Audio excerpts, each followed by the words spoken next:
Sur cette formation Across Platform Application avec Kotlin par exemple, nous sommes dans Kotlin, nous sommes en train d'exécuter différents types d'applications,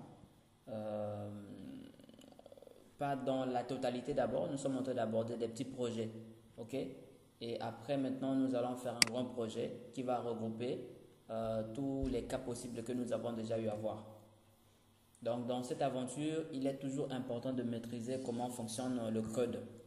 C'est toujours important de maîtriser. Donc, nous avons déjà parcouru pas mal d'applications. Et là, aujourd'hui, nous allons peut-être terminer avec le code et faire la persistance au niveau de la base de données. Mais déjà, ce que nous avons fait, je vais exécuter l'application déjà pour voir. Donc, on a pu faire l'update, non plutôt le delete et l'ajout. Donc on a fait aujourd'hui la suppression et l'ajout. Donc ajout suppression, d'accord, avec un champ de formulaire qui est là. Vous pouvez exécuter ça sur un mobile comme voilà, ça c'est un simulateur, c'est vrai, mais j'ai préféré que ce soit sur une tablette pour que ce soit un peu grand. Mais vous pouvez installer d'autres machines. Par exemple, vous avez d'autres appareils que moi j'ai mis ici. Donc, vous avez vu dans d'autres vidéos que j'ai installé d'autres appareils. Mais je préfère vous mettre cet appareil-là qui est un peu gros en fait. D'accord? Donc, ici, si vous ajoutez par exemple article numéro 1.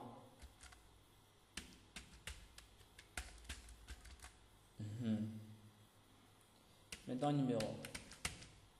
Alors, on va mettre comme ça, c'est pas grave. Numéro 1, ok?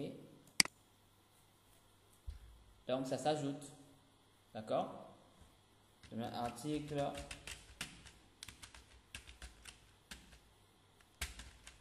numéro 2, d'accord? Article numéro 3. Le but c'est pas de mettre les numéros l'autre là, c'est juste pour vous montrer, d'accord? Parce que là j'ai fait un système de comment on appelle ça déjà? J'ai fait un reverse. Ça veut dire qu'à chaque fois, si je ne mettais pas ce reverse là, c'est comme si je triais, d'accord, par ordre d'ajout quoi. Donc il va trier, le dernier sera le premier, d'accord, qui sera en tête de liste. Et le premier à être ajouté sera en bas de la liste. Sinon, si on ne met pas ce reverse là, on n'aura pas cet aspect là. Donc, on a travaillé sur la couche modèle et nous allons la prochaine fois essayer de pouvoir travailler sur. Vous voyez, j'ajoute ici les articles et il me donne quoi? La date, d'accord? La date, le 14h35 et puis l'heure, 22h35 p.m. Donc, ça veut dire que c'est l'heure à laquelle nous avons ajouté. À chaque fois que vous ajoutez, il vous met l'heure. Donc, c'est ce que nous avons fait au niveau de notre déclaration de modèle ici. Nous avons mis l'heure, date from now, ok, insert from now. Donc, tout ça, c'est vraiment, vous allez voir qu'avec Kotlin, c'est plus facile. Premièrement, c'est une logique qui hérite de Java. Et contrairement aux autres langages de mobile où vous êtes contraint d'apprendre carrément le langage derrière dans sa vraie logique, mais Kotlin en fait a une logique très simple. Et vous allez constater que si vous êtes un développeur Java, vous migrez dans Kotlin, vous n'avez pas de souci. Ok, vous n'avez pas de souci. Et du coup, je peux supprimer, vous voyez, je peux supprimer les articles. Alors, je mets n'importe quoi.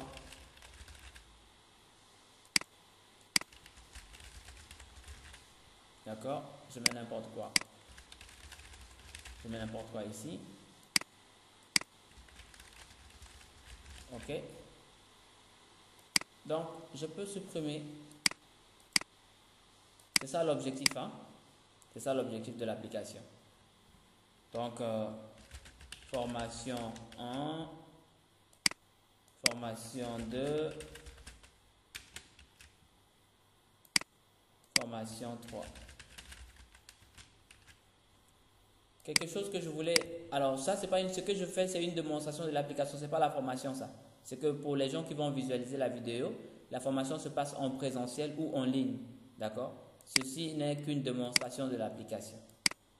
Alors, si vous souhaitez travailler avec des versions qui sont des anciennes versions, il y a des modifications à faire. Hein, parce que moi, j'ai utilisé le API 34.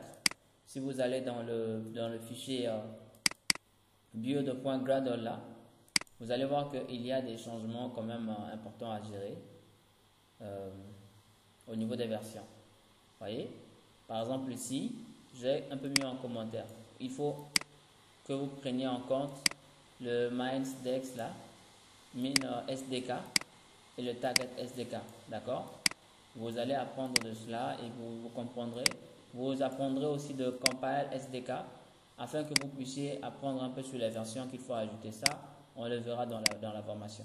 Si vous modifiez là, ça vous permettra d'avoir, donc il faut essayer de mettre la version la plus minimale afin que vous puissiez avoir la possibilité, si vous installez votre application au niveau d'un Android qui a la version la plus petite, que votre application également soit capable de prendre en compte cette version-là. Donc c'est ici qu'on gère les versions. Comme vous voyez, la version ceci, la version ceci, c'est ici qu'on gère les versions. D'accord? La version pour Android. Maintenant, l'avantage c'est que si vous faites un développement à cross-platform, vous n'allez pas se concentrer sur la couche de Android. Vous allez vous concentrer sur la couche principale. Vous n'avez pas besoin forcément de connaître comment fonctionne le développement avec iOS, mais avoir des notions, c'est bien. Cela vous permettra de faire quelques modifications, mais en réalité, vous n'allez pas faire grand-chose parce que le code sera dans la couche principale. Voyez, dans le common main, c'est là que nous allons développer. Nous allons voir lorsqu'on va créer, parce que ça c'est un projet Android, lorsque nous allons créer un projet uniquement à cross-platform par exemple, et nous allons voir comment maintenant ce même projet là, comment on pourra le faire avec à cross-platform, d'accord? Parce que ça je n'ai mentionné que Android, d'accord? Mais l'avantage c'est que les composables sont partageables. Avec le système de composables, vous faites un seul code et c'est multiplateforme, tout simplement. Ça veut dire que le même code fonctionne en même temps sur les autres devices. Ok? Donc, je peux exécuter bon, là, c'est un détail. Donc, on va essayer d'arrêter la vidéo ici, mais avant d'arrêter, je vais pusher ça en ligne. Je vais pusher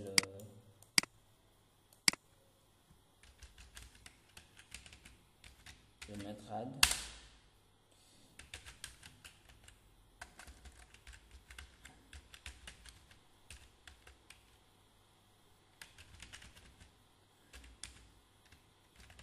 Delete function.